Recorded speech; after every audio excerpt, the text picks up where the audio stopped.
जी, आपको क्या लगता है ये लॉजिक कितना सही है और इसमें विपक्ष को मौका ना देना, स्पेस ना देना,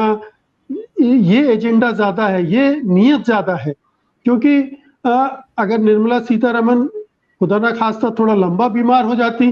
तो क्या ये बहस इस सत्र में होती ही नहीं? उनके बिना क्या बहस संभव ही नहीं थी? और इस तरह से समय 5 दिन का निकाल दिया सरकार ने, सुना नहीं, जब उत्तेजित हुए तो सांसदों का निलंबन का एक दौर चल पड़ा। नहीं, उर्मिलेश जी ने बहुत विस्तार से पार्लियामेंट्री प्रोसीजर जो है, जो संसदीय प्रक्रिया है, उसका जिक्र किया है और मैं भी चूंकि पार्लियामेंट कवर करता रहा हूँ, अब आजकल तो मेरा भी जाना उतना नहीं होता है क्योंकि मेरी जिम्मेदारियां बदल गई हैं। जब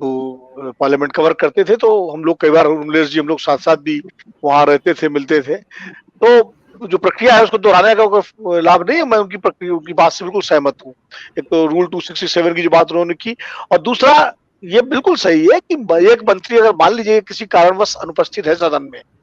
हो सकता है विदेश गए हो सकता है तबीयत स्वास्थ्य ठीक ना हो, कुछ भी कारण हो सकता है, कुछ पारिवारिक कारण अचानक हो, तो फिर दूसरे एक तो उनके विभाग के ही दूसरे मंत्री जो राज्य मंत्री होते हैं वो मोर्चा संभालते हैं, उनके पास सारी जानकारी होती है। और कई बार तो ये भी हुआ जो उर्मिलेश जी ने कहा कि किसी एक मंत्री को अधिकृत कर दिया जाता है, किसी वरिष्ठ मंत्री को, और वो जो है सारी जानकारी जुटा करके सरकार के पक्ष रखते हैं। और ये तो जीएसटी और इसका मुद्दा ऐसा है, महंगाई का, ये तो सीधे से प्रधानमंत्री भी इसमें अपनी बात रख सकते हैं, क्योंकि ये हमें याद है अच्छी तरह से कि जब यूपीए सरकार थी तो मनमोहन सिंह जब प्रधानमंत्री होते थे तो वित्त मंत्री के साथ साथ कई बार मनमोहन सिंह ने भी इंटरवीन किया है इसमें, ऐसे मामलों में बतौर प्रधानमंत्री, क्योंकि सारा ये तो सरकार की नीतिगत ये विभागीय मुद्दा खाली नहीं है। जीएसटी का मुद्दा सिर्फ फाइनेंस मिनिस्ट्री का ही मुद्दा नहीं है, पूरी सरकार का, पूरे देश का मुद्दा है। तो ऐसे मुद्दे में वरिष्ठ अगर निर्मला जी नहीं है, ठीक है, निर्मला जी वाली एक दिन दो दिन की बात हो तो इंतजार किया जा सकता था, लेकिन अगर नहीं है तो ये दूसरे मंत्री को भी जिम्मेदारी दी जा सकती है। और जब सदन शुरू हुआ था तो प्रधानमंत्री जी ने अपने संबोधन में कहा भी था, जो मीडिया से बात करते हुए,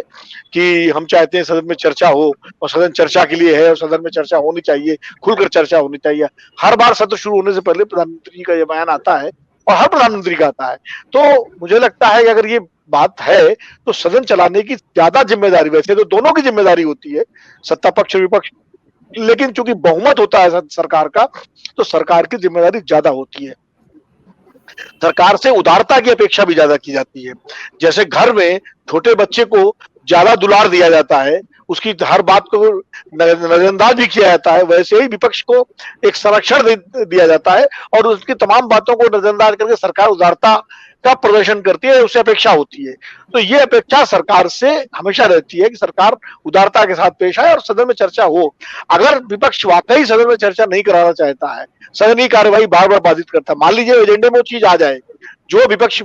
मांग कर रहा है कि जीएसटी पर महंगाई पर चर्चा हो और इस नियम के तहत हो, अगर वो बिजनेस एजेंडे में आ जाता है, बिजनेस एडवाइजरी कमेटी की बात, उसके बाद अगर विपक्ष हंगामा करता है, उसके बाद विपक्ष अगर सदन नहीं चलने देता है तो उस विपक्ष की जिम्मेदारी है और तब सरकार जो है ये कह सकती है कि ये जो है, लेकिन जब अगर एजेंडे में ही नहीं आएगा और सरकार उस पर तैयार नहीं होगी तो विपक्ष हंगामा करेगा और उसके बाद सारा दोष विपक्ष के ऊपर आ जाएगा कि आप सदन नहीं चलने दे रहे हैं और सांसदों के निलंबन का मुद्दा आ जाएगा। मुझे लगता है कि कहीं ना कहीं, क्योंकि जीएसटी का मुद्दा, महंगाई का मुद्दा थोड़ा भारी मुद्दा है और सरकार इसको लेकर बचाव की मुद्रा में है, तो सरकार अभी फिलहाल मुझे लगता है शायद सीधे इस पर चर्चा से बचना चाहती है। इसीलिए हो सकता है वो समय थोड़ा टाइम जैसे गेन होता है करके उसके बाद जो है, देखिए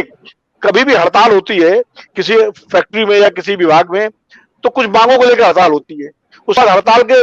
करने वाले 4 नेताओं को निलंबित कर दीजिए तो फोकस बदल जाता है। फोकस क्या होता है कि इनका सस्पेंशन वापस हो, वही पार्लियामेंट में हो गया कि अब चर्चा तो चली गई पीछे, अब मुद्दा हो गया निलंबन वापस हो। अब सारा जो एजिटेशन विपक्ष का होगा वो होगा सांसदों का निलंबन वापस हो। अब महंगाई और जीएसटी तो सरकार के लिए तो सहूलियत हो गई ना, ये राहत की बात हो गई